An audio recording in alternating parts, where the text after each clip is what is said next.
শ্রী শ্রী মায়ের কথা।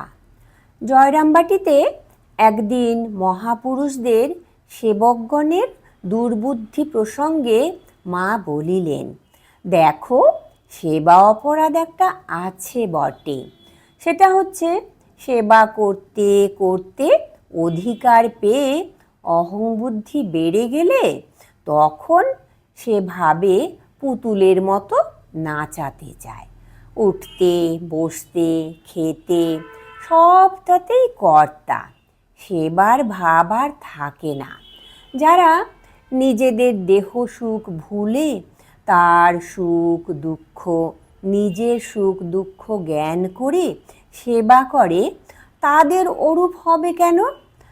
আর পতনের কথা বলছো?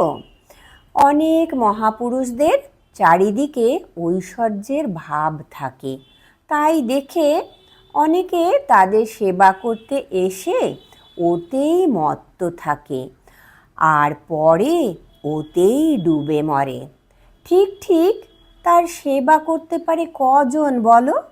তারপরে মা একটি গল্প বলিলেন।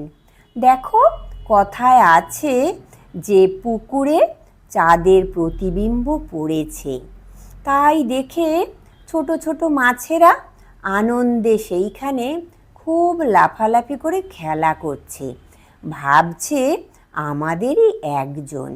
কিন্তু যখন চাঁদ অস্ত গেল তখন তাদের সেই পূর্ব অবস্থা। লাফালাফির পরে এলো অবসাদ।